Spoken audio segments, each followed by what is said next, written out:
grand dialogue. Sigi Kafoba. Le grand dialogue, l'émission de débat du studio Tamani sur votre radio. Sigi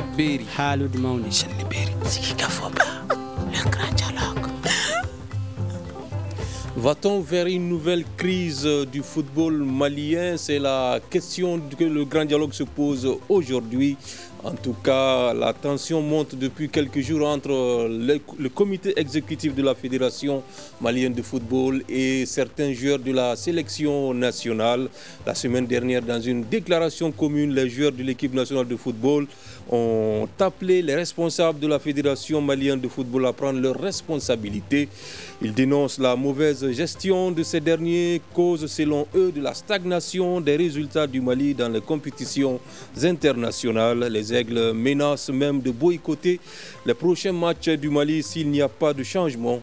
Hier lundi, dans la soirée, nous avons appris sur les réseaux sociaux la convocation du capitaine de l'équipe nationale, Amari Traoré, par la fédération. Faut-il craindre une nouvelle crise dans le football malien? Quelles peuvent être les conséquences de cette tension sur les prochaines sorties des Aigles du Mali? Avec nos invités aujourd'hui au nombre de 3, nous en parlerons. Il s'agit de Suleiman Bobo Tunkara, Drissa Nyono et Amadou Kouyaté, tous des journalistes sportifs. Sekou Gadjigo modérera ce débat. Mesdames, Messieurs, bonsoir et bienvenue. Le grand dialogue. Merci, chers invités, d'avoir répondu à notre invitation. Tout d'abord, une question plateau pour tout un chacun. Si vous pouvez nous dire ce que vous en savez de cette crise, d'où est partie cette tension sur les Bobo Tunkara? Merci bien et bonjour, bonsoir à tous les auditeurs et les téléspectateurs. Bon, la crise, elle est partie de loin. Moi, je dirais seulement qu'elle a culminé avec les 2 derniers matchs du Mali qui ont entraîné le limogeage de l'entraîneur national et le voyage catastrophique qu'il y a eu en Afrique du Sud. Sinon, je pense que la crise, elle est là depuis, je ne dirais même pas depuis plusieurs mois, mais depuis plusieurs années. Seulement, elle n'avait pas éclaté. Mais une tension entre le comité exécutif et les joueurs, oui. Est-ce que ce n'est pas nouveau? Ça c'est nouveau. Ça, c'est justement la nouveauté de cette crise. Et c'est même, à ce niveau, on peut même parler de quelque chose d'inédit. En ma connaissance, en tout cas, il n'y avait jamais eu autant de tensions entre la FEMAFOOT et les joueurs. Il y a eu des crises entre les dirigeants eux-mêmes, il y a eu des crises entre le ministère et la fédération, il y a eu des crises entre la fédération et les ligues, mais une crise comme ça, crise ouverte entre la fédération et les internationaux, moi, à ma connaissance, c'est la première. Je dis bien à ma connaissance, c'est la première. Kouyaté, Amadou. Donc, en réalité, comme le doyen l'a si bien évoqué sur son passage, je ne dirais pas assez que de cela. Mais ce qu'il a dit de retenir quand même, cette crise-là, comme c'est la première, comme il a si bien dit, je pense qu'en réalité, cette crise peut nous amener plus loin. En réalité, surtout ce qui était évoqué au cas des joueurs quand même, qui ont fait d'abord la première lettre qui a été sortie, publiée par le capitaine, quand même, qui a suscité beaucoup de choses sur les réseaux sociaux. Et il y a aussi le deuxième... Qu'est-ce qu'il disait dans cette lettre? Donc, la première lettre, il a parlé sur le voyage qui s'est effectué au niveau de Johannesburg. Donc, je pense qu'en réalité... Ah oui, la première sortie qu'il a faite. Mais est-ce que ça, c'était pas une déclaration que partageaient tous les joueurs? C'est pas comme celle qui est sortie il y a 2 jours? Non, pas seulement que tous les joueurs, même dans tout le domaine sportif, que ce soit du football, mais dans d'autres domaines sportifs, quand même, tout le monde n'a pas apprécié ce voyage. Quand même, le ministre même quand même a sorti pour dire qu'ils ont fait une lettre pour dire que les têtes vont tomber. Maintenant, pour faire quoi? Quand même, le voyage, comme le voyage quand même c'est mal organisé, les têtes vont tomber. Jusqu'à présent, à preuve du contraire, on n'a pas vu quand même les têtes tomber. Donc, voulant de cela, quand même, la deuxième lettre quand même qui a été publiée et qui a été republiée par presque tous les joueurs aussi, tel a été le cas. C'est là où maintenant quand même les choses ont allé en danse pour dire qu'en réalité maintenant il y a une bras de fer sérieux entre la FEMAFOOT et les joueurs. Ok, Drissa Nyono, qu'est-ce que vous savez de cette crise? Pour vous, ça a commencé où? Est-ce que c'est à partir du limogeage d'Éric Sékouchel, le sélectionneur national, comme l'a dit le doyen? Non, pas du tout. Parce qu'il faut reconnaître, et il faut que les Maliens sachent également la vérité, c'est que la tension elle est montée après le match. Contre le Ghana. Donc il s'est trouvé qu'il y a 2 fois on fait réveiller les joueurs pour aller à l'aéroport et il n'y a pas de voyage. Donc après ça, il y a le vice-président qui s'est... Ça, c'était avant la CAN ou après la CAN? Ça, c'est après la CAN. Après la CAN, donc certes, il y a eu le rassemblement où, il faut reconnaître, il y a eu des insuffisances. Et lors même de la préparation. Donc, ça à Kabbalah. Donc après le match, il y a eu une défaite. Tout le monde est dessus. Mais dans la préparation du voyage, avant même que les joueurs ne quittent ici, la tension elle a commencé à Kabbalah. Parce que le vice-président est parti rendre visite aux joueurs avant le voyage et ils ont demandé à ce qu'on leur dise la vérité de ce qui se passe. Donc, entre les échanges, les tensions, les mots sont... la tension a monté. Parce que quand on est dirigeant, quelquefois, moi je me dis il faut avoir de la retenue. Quand vous parlez surtout aux joueurs, dont certains même peuvent être votre enfant. Donc je pense que c'est parti de là. Il y a des mots déplacés qui ont été annoncés. Donc les joueurs ont répondu. Donc c'est parti de là. Donc après ça, vu que il y a eu deux reports du voyage. Le troisième non plus ne s'est pas effectué et les joueurs ont voyagé tard. Et ils avaient annoncé aux joueurs que c'était par voie affrétée. Après, ils ont été appelés individuellement pour aller. Donc je pense que l'attention est partie de là. Ou après, le vice-capitaine, c'est le vice-capitaine qui a eu à échanger avec le premier vice-président. Donc au nom de l'équipe, le capitaine, avant le match, vu qu'ils sont arrivés en retard, a fait sortir un communiqué au nom de l'équipe pour parler du voyage, pour dire que, bon, à un moment donné, nous sommes les joueurs, mais parfois, il faut également nous écouter. Okay. Tout ça, c'est après le match contre le Ghana? Tout ça, c'est après le match contre le Ghana. Voilà, ça a commencé là, le jour même, donc, je peux dire même le jour même du voyage, parce qu'ils sont partis, si j'ai bonne mémoire, la nuit. Et voilà, donc, mais c'est le matin où, avant qu'ils ne quittent, il y a eu cet échange-là entre les joueurs et le vice-président, et tout est parti de là. Est-ce qu'on peut dire que les joueurs seraient aussi mécontents des conditions dans lesquelles le sélectionneur a été limogé et qui aurait suscité toute cette colère au sein de la sélection? Je ne peux pas dire ça parce que ce n'est pas leur responsabilité à eux. Parce que le sélectionneur, il est choisi par d'autres. Ce n'est pas eux qui choisissent le joueur, le sélectionneur. Bon, ce cas, je pense que ça, c'est arrivé peut-être que quand le sélectionneur a été limogé, ils ont apporté leur principe de, comment dirais-je, de soutien pour le saluer, pour ce qu'il a fait. Je pense que ça, les joueurs ont fait et ils ont manifesté ça sur eux. Mais avant que le sélectionneur ne soit limogé, il y avait déjà cette tension qui existait. Alors, nous avons essayé d'avoir quelqu'un membre de la fédération malienne de football sur ce plateau, mais nos tentatives sont restées vaines. La fédération décide de ne pas communiquer avant une réunion qu'elle prévoit de tenir bientôt sur la question. Souleymane Bobo Tunkara, beaucoup de gens parlent du limogeage d'Éric Sékou-Sel qui aurait déclenché cette crise. Est-ce que aujourd'hui, on peut dire que le timing était bien choisi pour se débarrasser du sélectionneur? Bon, le sélectionneur il a été limogé tout simplement pour insuffisance de résultats. Vous savez, quand une équipe ne gagne pas, c'est toujours l'entraîneur qui paye les pots cassés. Oui, mais on a vu que c'est en tout cas, une défaite, un match nul aux éliminatoires du mondial. Mais bien avant, il avait fait de bons résultats dans des matchs amicaux et le parcours à la CAN n'était pas aussi mauvais que ça. Est-ce qu'on n'a pas été un peu impatient? Moi, je fais partie des gens qui ont demandé à ce que ce sélectionneur-là soit maintenu après la CAN.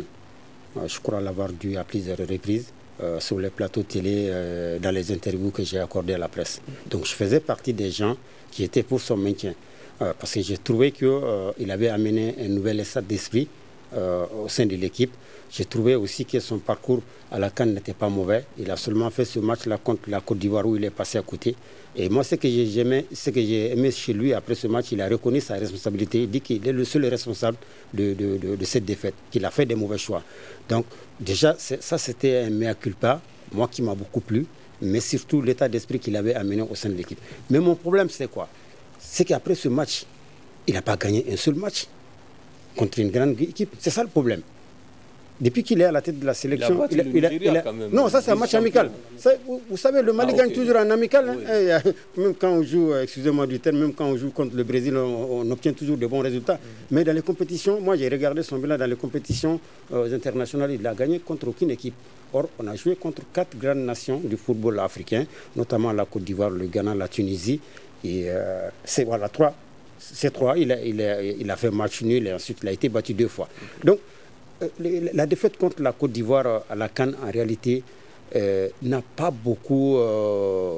je ne peux pas dire que ça n'a pas déçu les Maliens, mais ce n'est pas la goutte d'eau qui a fait déborder le vase. Parce qu'après cette défaite, on s'attendait à ce qu'il tire tous les enseignements. Lui, la fédération et même le ministère, qui tirent tous les enseignements de ce parcours. Parce qu'il y a eu des choses, effectivement, avant ce match contre la Côte d'Ivoire, qui ont dû perturber l'atmosphère, qui ont dû jouer sur les joueurs.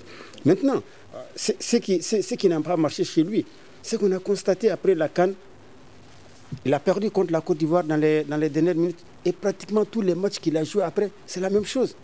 Et ensuite, on a remarqué, et ça c'est vraiment dommage pour lui, que pratiquement tous ces changements sont improductifs. Donc ça veut dire qu'il n'a pas tiré beaucoup d'enseignements de ce qui s'est passé à la CAN. Donc moi, je ne dirais pas que le timing est bon, bien le timing n'est pas bon, mais c'est quand même quelque chose, il fallait changer. Il fallait changer de coach pour peut-être provoquer un électrochoc chez les joueurs. Parce que la campagne du mondial, au départ, il a gagné contre le Tchad et après, il a fait match nul contre la Centrafrique avant de se faire battre par le Ghana et ensuite d'aller concéder un autre match. Donc déjà, le Mali, avec ses résultats après 4 journées de compétition, le Mali n'est plus maître de son destin. Le Mali peut même gagner tous les matchs restants sans se qualifier. Donc, il faut changer. Comme les éliminatoires sont prévus jusqu'en mars 2025. Donc, moi, je trouve normal son limogeage. Bon, maintenant, les causes, ça c'est autre chose. D'accord. Bon, les causes, ça c'est autre chose. D'accord. Nous avons posé la question, en tout cas à certains fans du football à Bamako, mais aussi dans les régions, puisque cette sortie des Aigles a fait susciter beaucoup de commentaires. Nous écoutons ce micro-trottoir réalisé ici à Bamako et en région. À mon humble avis, c'est juste pour manifester leur soutien par rapport au départ du coach Eric Sekouchal. Et rien que ça. Sinon, qu'est-ce qui justifierait vraiment cette sortie de menacer de ne plus participer au match de l'équipe nationale? Tant que je veux dire, les choses ne changeront pas. Qu'est-ce qu'ils veulent soit changer au sein de la fédération? Il faut qu'ils nous parlent de ça. L'équipe est devenue un problème de clan. Donc, dans une équipe, si c'est comme ça, c'est difficile que les choses marchent. Ils devaient le faire à temps avant que l'entraîneur soit limogé. Les moments auraient pu être choisis avant le limogeage du coach, selon moi. En réalité, quand il dit comme ça, il dit peut-être en connaissance des causes. Maintenant qu'il le dit aussi, peut-être que c'est maintenant qu'il s'est rendu compte. Qu'est-ce qui se plaigne par rapport à la gestion de la fédération? Drissa Ndiono, une première question, qu'est-ce qu'ils veulent qu'on change? Le monsieur a posé la question, il demande un changement. Qu'est-ce que cette sélection veut qu'on change maintenant? Bon, en tout cas, ça aurait été mieux que ça sorte de leur bouche à eux-mêmes. Maintenant, moi, en tant que journaliste, et les informations dont j'ai pu recueillir, c'est que d'abord, il faut reconnaître que quand les joueurs sont appelés, ils sont appelés par la fédération. Et s'ils ont des doléances, c'est à la fédération qu'ils demandent et à la fédération de trouver des solutions avec le ministère pour régler leurs doléances. Maintenant, sur le plan technique, sur le terrain, l'organisation pour améliorer les conditions de performance. Et sur ce point, je pense que ce qui a failli, à mon avis, lors de ce rassemblement, c'est la récupération. C'est qu'après les entraînements, ou soit même après le match, il faut un moyen pour récupérer. Ce moyen de récupération, c'est quoi? C'est la cryothérapie. Et ça, lors de la rénovation de Kabbalah, il y a une machine spécialisée pour cette récupération qui avait été amenée et qui avait été apportée. Mais il se trouve que, bon, pour des problèmes d'énergie, il n'y a pas de problème. Et le médecin a trouvé une solution en proposant un matériel assez supérieur de régler ça. Ça n'a pas été réglé. Bon, je pense que c'est quelque chose quand même qui a failli, qui a ses inconvénients dans la préparation. Maintenant, je ne peux pas dire concrètement c'est de ça qu'ils ont besoin. Mais sur le plan de préparation, ce que je peux dire, il y a ça. D'accord. Amadou Kouyaté, en tout cas, jusqu'ici, le seul argument qu'on tient, c'est le fiasco voilà, qu'on a eu lors du déplacement à Johannesburg. Est-ce que ça peut être la seule justification de cette colère des joueurs? Est-ce que ça peut se comprendre? Moi, je dirais non. En réalité, je dirais non. Il y a autre chose? Il y a autre chose. Moi, je pense qu'en réalité, le voyage de Johannesburg, ça n'a pas commencé aujourd'hui. Parce que le Mali, dans l'habitude, quand même, le fait. Même si on n'est pas quand même... Ceux qui ont été faits déjà auparavant, on le sait. Mais en réalité, ce voyage, quand même, ne doit pas susciter quand même ce genre de sortie des aigles. Pour moi. Pourquoi? En réalité, moi, je dirais, comme mes deux présidents quand même ont parlé, moi, je dirais en réalité, le renvoi, soit quand même de faire limogeage d'Éric Sékou-Chel en est une partie de cette cause. Moi, je dirais bien comme ça. Pourquoi? En réalité, on a constaté durant combien d'années, l'entraîneur qui l'a précédé, Makasuba, ça n'a pas été comme ça. Pourquoi en limogeant Sékou-Chel, les joueurs se sont mis ensemble pour pouvoir quand même essayer de dénigrer, soit menacer de ne plus répondre aux sélections si les conditions ne sont pas changées. Mais quelles sont les conditions? C'est ce qui n'arrive pas à les dire. Maintenant, si vous tenez à les dire, on a dit, Amari a publié sur son statut, mais qui a signé? Qui sont les signataires? Jusqu'à présent, on n'arrive pas à comprendre qui sont les signataires quand même de ce document. Mais quand même, pratiquement tous les joueurs de la sélection ont partagé, ont publié cette déclaration. Ça veut dire qu'ils partagent. C'est ça en réalité, c'est ça le problème. Ils partagent, mais qui a signé? En réalité, quand vous faites une lettre, c'est signé. La fédération a fait une convocation, ça a été signé. Et eux aussi, ils devraient faire ainsi, pour ne seulement qu'un publier, mais il faut que chacun quand même d'entre eux fait une pétition pour pouvoir signer.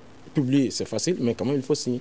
Là, dans ce cas, je pense que la démission de Sékou-Chel, quand même, en est une partie. Parce qu'en réalité, ce que les gens ne sachent pas, ou bien soit ce que les autres ne veulent pas quand même entendre, c'est qu'il y a un clan au niveau de cette équipe nationale. À qui veut l'entendre, oui ou non. Ce clan existe. Le capitaine a ses clans. Il y a des clans aussi entre les joueurs nés en Côte d'Ivoire qui ont leur clan. Il y a les clans aussi entre les joueurs nés en France qui répondent aux sélections. Maintenant, ces trois clans qui existent au niveau des sélections nationales. Pensez-vous qu'en réalité, même si on amène un entraîneur quand même qui a un niveau supérieur, peut gérer ce genre de situation? Je dirais non. Mais maintenant, l'entraîneur, c'est à lui quand même d'essayer quand même de gérer quand même à l'interne tous ces problèmes. Mais vu que lui-même n'a pas eu quand même la capacité de gérer, comme le doyen l'a si bien dit, surtout que les défaites quand même qui se sont suscitées, quand même, on ne peut pas faire jouer un joueur qu'on peut le faire jouer. Mais il faut que le joueur ait la potentialité quand même de faire jouer. On a vu le changement qu'il a fait ici à Bamako, ce changement ne devrait pas se faire. D'accord. D'accord, cela est compris. Et Suleiman Bobo Tunkara, selon Kouyaté, il y a les joueurs seraient mécontents du limogeage de l'entraîneur et ça pourrait expliquer cette grogne au niveau de la sélection. Est-ce que vous avez déjà vu par le passé dans nos sélections que les joueurs, en tout cas, se rebellent entre guillemets parce qu'un entraîneur a été limogé? D'abord, moi, je dis que moi, je ne suis ni du côté des joueurs, ni du côté de la fédération. Mais ce qui est sûr, il y a des problèmes au sein de cette sélection depuis plusieurs années. Ça, c'est une certitude. Les voyages sont mal organisés, les préparations sont mal faites, les stages sont mal organisés. Ouais, mais pourquoi avoir attendu maintenant? Justement, j'arrive. Ça, c'est des choses qui existent. Et le football malien a toujours rimé avec ça. Et souvent, ça joue sur les résultats. En tout cas, sur la durée, on a toujours eu des problèmes de voyage. Maintenant, les histoires de clans aussi, ça existe depuis 2002. Depuis 2002, il y a eu ce problème. Bon, je ne citerai pas du nom. Il y avait au moins 3 clans au sein de l'équipe nationale. On voyait des banderoles fans club tantan, fans club tantan. Donc, la fédération a essayé de s'impliquer, mais ça n'a pas marché parce que ce sont les joueurs eux-mêmes qui étaient à la base de ça. En 2004, quand on a été en Tunisie, il y avait 2 clans. Moi, j'étais là, j'ai couvert cette CAN. Quand on entrait dans le bus pour aller au stade, Les deux clans ne s'asseyaient même pas du même côté dans le bus. Ils étaient séparés. Donc, si vous avez des histoires comme ça dans une sélection, il faut un entraîneur charismatique, un entraîneur qui est capable de gérer les vestiaires. Le fait de dire qu'il n'y a pas de problème dans cette équipe, si, il y a de gros problèmes. Il y a de gros problèmes. Il suffit de voir ailleurs pour savoir qu'il y a de gros problèmes. Mon frère, le cadet l'a dit. Rien qu'au niveau du staff médical. Quand on vous dit aujourd'hui que l'équipe nationale du Mali voyage avec un seul kiné, mais les gens vont se prendre la tête. Comment une équipe peut voyager avec un seul kiné? Le kiné, si les gens ne le savent pas, c'est le médecin qui s'occupe des joueurs avant et après les matchs. Donc il fait les massages. Normalement, on ne doit pas avoir moins de 3 kinés dans une équipe. Surtout lors des phases finales de la CAN. Parce que qu'est-ce qui se passe pendant les phases finales de la CAN? Immédiatement après le match, on choisit un joueur pour aller faire le test antidopage. Et quand ce joueur-là est choisi, lui, il reste obligatoirement avec le kiné ou l'un des kinés. Parce que c'est le docteur qui supervise ce test antidopage. Et maintenant, les autres, s'il n'y a pas de kiné, qu'est-ce que les autres vont faire quand ils vont arriver à l'hôtel? Donc ça, c'est des choses incroyables. Mais ce sont des choses qui existent depuis plusieurs années. Donc, c'est quand je vois dans la lettre des joueurs, encore que c'est une lettre qui n'est pas signée, moi j'ai beaucoup de réserves par rapport à ça. Donc, quand je vois dans leur lettre, quand je les entends dire qu'il faut que les choses changent, ça c'est clair. Et quand ils disent également qu'il est temps qu'on se dise certaines vérités, ça aussi c'est vrai. Que ce soit du côté de la fédération ou du ministère, il y a certaines vérités qu'on doit maintenant se dire. Parce que le football est en train d'évoluer. Nous, on est en train de rimer à contre-courant de l'évolution du football. Ça ne peut pas marcher.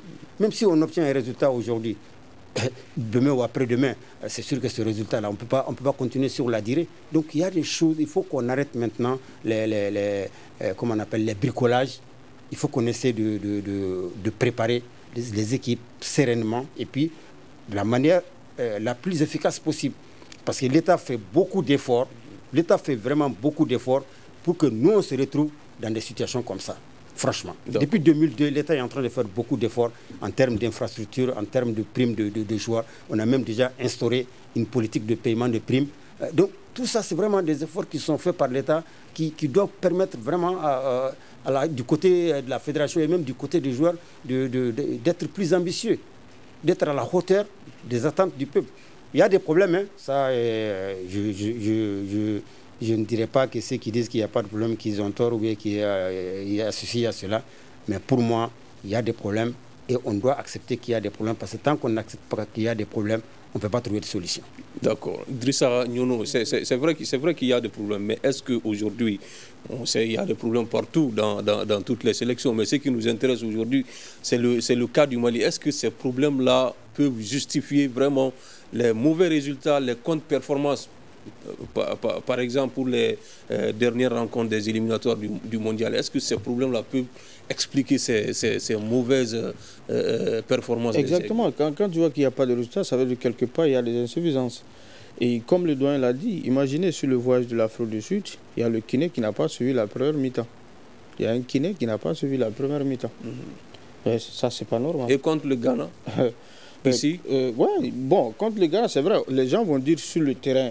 Et c'est vrai, il n'y a pas de résultat. Mais moi, je vous ai parlé de certains cas qui peuvent empêcher d'avoir un résultat au niveau de la récupération également. Voilà. Maintenant, le résultat à Madagascar, moi, je ne crache pas là-dessus. En Afrique du Sud, je ne crache pas là-dessus. Parce que c'est un résultat, c'est un match nul. Et je crois que c'est un match nul qui est également payé par le contribuable pour les efforts du joueur. Je crois que là, il y a l'arrêté interministériel qui le prime. Un match nul. Maintenant, c'est qu'aujourd'hui, les joueurs ont parlé de problèmes. Moi, je pense que quand eux-mêmes, ils ont reconnu qu'à un moment donné sur le terrain, ils ne sont pas arrivés à apporter le résultat escompté. Ils se sont remis en cause. Eux, ils ont salué les efforts du pays. Deux, ils ont également parlé du public qui sort pour les soutenir. Mais ils disent que, même avec tout ça là, ça ne va pas. Maintenant, si ça ne va pas, ils demandent à leurs dirigeants maintenant de se remettre en cause. Je pense que c'est le débat qui doit être... c'est ce débat-là qui doit être ouvert. Maintenant, s'ils disent que les ambitions maintenant de ces dirigeants-là, c'est ça qu'ils doivent également nous dire. Parce qu'aujourd'hui, quoi qu'on dise, ces jeunes ce sont les mêmes qui ont joué la CAN Cadet en 2015, qui ont remporté, qui ont joué en 2017, qui l'ont remporté, qui ont joué la CAN Junior, qui l'ont remporté, qui ont été demi-finalistes, finalistes du mondial dans leur catégorie 17 et demi-finalistes en junior. Et ce sont ces mêmes, depuis 2 ans, qui n'avaient pas perdu, si ce n'était que le match contre le Ghana. Ce sont les mêmes qui sont déplacés ici, qui ont été réduits en infériorité numérique au Libéria pour gagner contre le Soudan du Sud. Ce sont les mêmes qui ont voyagé la veille d'un match, aller à Casablanca, dormir, prendre du temps à l'aéroport, prendre un bus et faire 3 heures de route pour aller battre l'Arabie Saoudite. Donc il y a tout ça là. Maintenant, c'est pourquoi j'ai dit qu'il ne faut pas cracher sur leur effort. C'est qu'aujourd'hui, s'ils ont soulevé un problème, ça veut dire que quelque part, ils ont remarqué eux aussi il y a des insuffisances. Et ces insuffisances-là, s'ils appellent les dirigeants à prendre leurs responsabilités, je pense qu'eux aussi doivent poser le problème et voir et analyser ou trouver également des problèmes. Parce qu'aujourd'hui, le doyen a dit, l'État fait des efforts, il faut le reconnaître. Mais les joueurs également font des efforts. Il faut le reconnaître parce que tout à l'heure, ils ont été à la CAN, c'est vrai, ils ont été quart de finalistes. Mais grâce à ces efforts-là, il y a 2 millions de dollars qui sont rentrés dans les caisses. Ça peut permettre à faire également accompagner leurs performances quelque part. C'est quelque chose que ça peut permettre à faire que maintenant, d'où part cet argent-là et qui ne parvient pas à accompagner et aussi les mêmes joueurs qui également font des efforts sur le terrain pour bénéficier de certaines conditions. Tu as parlé tout à l'heure, à l'instant, de clans, qu'il y aurait des clans. Est-ce que vous êtes d'accord qu'il y a... En tout cas, nous ne le sentons pas, par exemple, pour cette déclaration. Moi, je ne vois pas de la même manière. Pourquoi? Parce qu'on peut être dans un groupe et on n'a pas la même affinité. Vous savez, même dans les équipes nationales qui remportent les Coupes du Monde, il y a des joueurs qui sont plus proches de l'un des autres.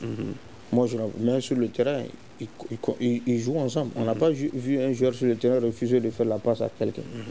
Mais quand on est ensemble, on peut être dans un groupe. Et on peut être dans le même groupe, on voyage ensemble, on arrive dans un coin où il peut y avoir des gens avec lesquels il a duré ensemble et il peut se raconter certaines histoires que moi, je ne peux y être. Donc moi, c'est comme ça que je vois les choses. C'est que c'est par affinité. Les gens, peut-être qui ont le même... Mais comment dirais-je, la même compréhension des choses. Parce que quelqu'un qui a été élevé ici, il peut à l'entraînement profiter et être dans la même séance d'entraînement que ses coéquipiers. Il va s'entraîner. Mais après, il va retrouver l'ami à côté qui peut taquiner. Donc moi, c'est comme ça que je vois les choses. Je ne catégorise pas ça en clan, mais il faut reconnaître, dans un vestiaire également, il y a un capitaine, il y a son vice-capitaine, et il y a un deuxième, sinon même un quatrième. Quand il faut prendre une décision, ce sont les 4 qui se réunissent, qui prennent des décisions au nom de l'équipe. Et on a vu, suite à cette décision, ils se sont concertés et plus d'une 40aine de joueurs internationaux ont partagé. Il y en a qui étaient en sélection, qui ont connu et vu des choses par le passé. Par exemple, Moussa Marega, qui depuis 2019, après la CAN 2019, n'est pas là. Mais il a partagé.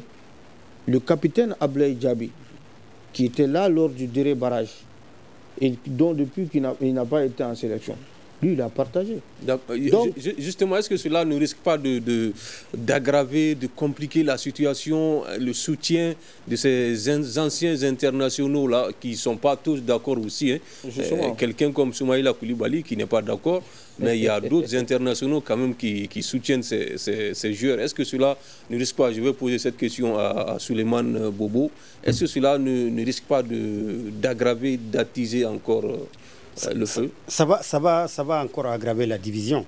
Moi, ça c'est une certitude. Bon, je ne pense pas que Soumaïla soit aujourd'hui le meilleur exemple pour réagir par rapport à ça. Il est sélectionneur, il travaille avec la fédération. Donc, lui, moi, je ne le considère pas comme un ancien international. Je le considère plus comme un sélectionneur. Je ne dis pas que je le respecte, je respecte son avis. Et moi, il faut, c'est-à-dire l'histoire de clan là, il faut pas confondre clan et amitié. Quand on est dans une équipe, c'est comme quand on est dans un service. On n'a pas besoin de s'aimer pour pouvoir travailler ensemble. Non, il y a une différence. Donc, il y a des affinités entre les joueurs, ça c'est partout. Mais quand on parle de clan, ça veut dire qu'il y a une division. Le clan, c'est une division. Et quand il y a des clans dans une équipe, c'est seulement l'entraîneur qui peut amener, c'est-à-dire à mettre fin à ça. Donc, moi aujourd'hui, je dis qu'il y a, que ce soit ceux qui sont contre ou pour les joueurs, je dis qu'il y a un problème. Il faut qu'on accepte vraiment, il faut qu'on se dise la vérité. Il y a un problème et les joueurs sont vraiment aujourd'hui les mieux placés pour le dire. Et ils disent que, comme le jeune frère l'a dit, ils ont loué les efforts de l'État. Ils ont remercié les supporters. Oui. Ils ont fait un mea culpa eux-mêmes. Ils disent qu'ils ont leur part de responsabilité dans le... Mais ils veulent que les choses changent au niveau de la fédération. Parce que c'est la fédération qui est chargée de la gestion technique de l'équipe. Donc, quand ils pointent la fédération, ça veut dire qu'il y a des choses qui se passent entre eux et la fédération. Moi, je ne dis pas au sein de la fédération, mais il y a des choses qui se passent entre eux et la fédération qu'ils n'aiment pas, qu'ils n'apprécient pas et qui nuisent certainement, probablement à leur performance. Donc, ils sont bien placés pour le dire. Maintenant, quand ils parlent comme ça, la fédération doit ouvrir un dialogue, à mon avis. Moi, je ne suis pas d'accord avec la forme de leurs revendications. Je ne suis pas d'accord avec ça. Parce qu'ils se sont comportés en syndicalistes. Mais le fait de parler de problèmes, peut-être qu'ils auraient dû le faire d'une autre manière. Mais il ne faut pas que les gens rejettent systématiquement ce qu'ils ont dit. Parce que c'est eux les principaux acteurs. Nous sommes des journalistes sportifs. Les dirigeants de la fédération sont des dirigeants. L'État, c'est l'État. Les acteurs, c'est eux. Et je suis aussi d'accord qu'il y a une partie de cette équipe qui était effectivement très proche de l'entraîneur, de l'ex-entraîneur, et qui n'a pas aimé certainement son limogeage. Mais ça, je dirais que ça, c'est la faute à l'entraîneur lui-même, parce qu'il a mal géré le vestiaire. Il a mal géré le vestiaire à travers ses choix, à travers la distance qu'il a prise avec les techniciens locaux et avec même le monde, les gens avec lesquels il devait travailler ici. Donc forcément, c'est une politique, à mon avis, qui s'est retournée contre lui. Alors les joueurs menacent de boycotter les prochains matchs si les choses ne changent pas. Alors, est-ce possible? Qu'est-ce que les textes disent par rapport à ça? Nous avons posé la question à, en tout cas, un président de ligue, en l'occurrence Moustapha Maïga. Il est le président de la Ligue régionale de football de Ségou.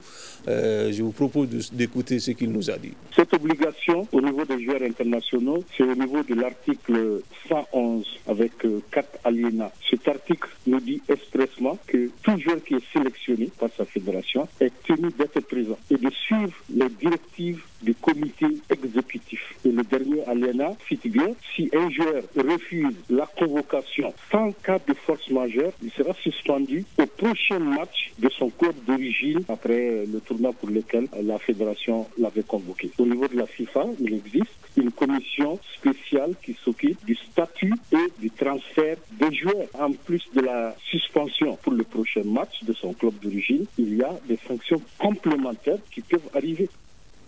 Alors, Amadou Kouyaté, selon Moustapha Maïga, les joueurs, en tout cas, ils risquent d'être suspendus pour des matchs s'ils boycottaient ces rencontres. Est-ce que vous le saviez déjà? Est-ce que les joueurs même sont conscients de cela? Ou bien ils sont prêts à accepter ça pour que les choses changent?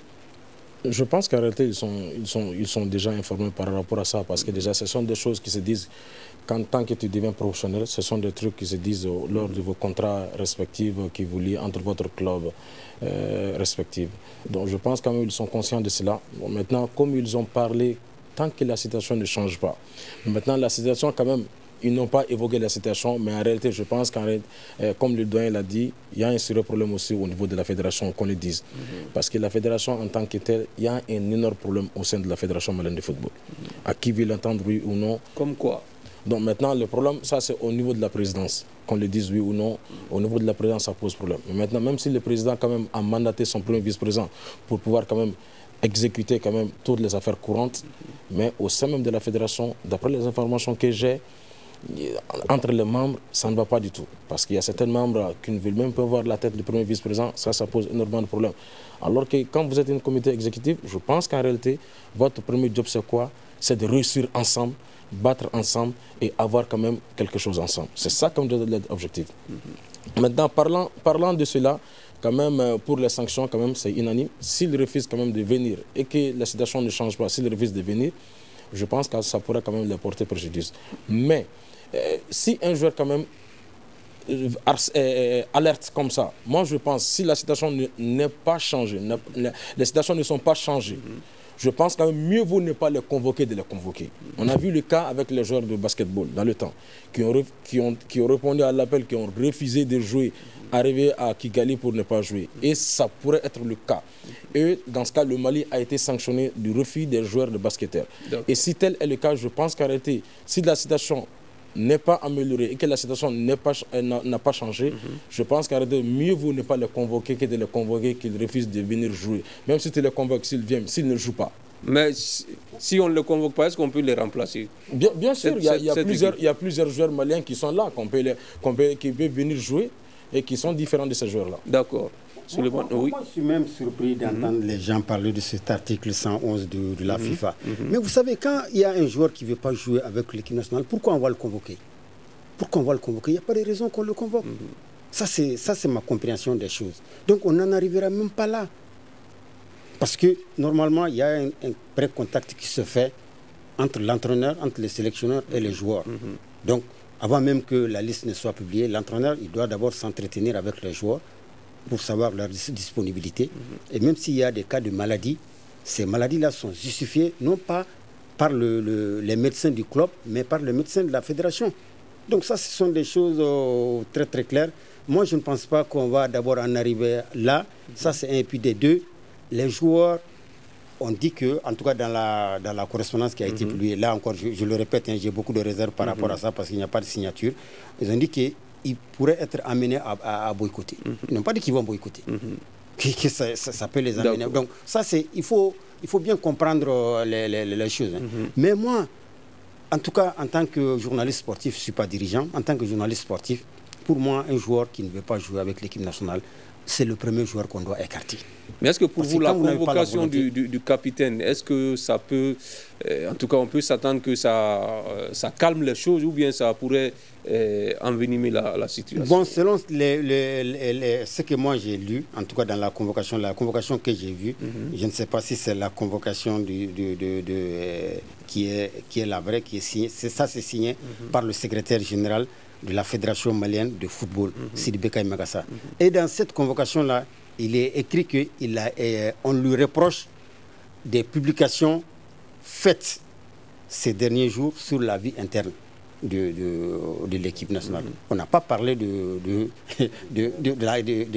voyage, encore moins de cette correspondance, de cette pétition qui a été signée. En tout cas, dans la correspondance de la fédération que moi j'ai lue, on lui reproche des publications faites sur les réseaux sociaux sur la vie interne des aigles. Mais est-ce que dans donc ça, c'est un autre sujet. Mais est-ce que dans la forme, Drissa Nounou, est-ce que ça ne peut pas compliquer les choses?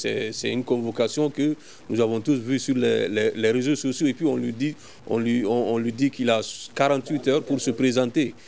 S'il se trouve qu'il n'est pas à Bamako, est-ce que ça risque pas de... Au fait, ce n'est pas un joueur qui appartient à notre championnat.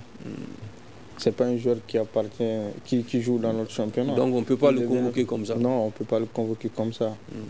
Donc, mais bon, par respect, peut-être qu'ils ont envoyé un courrier.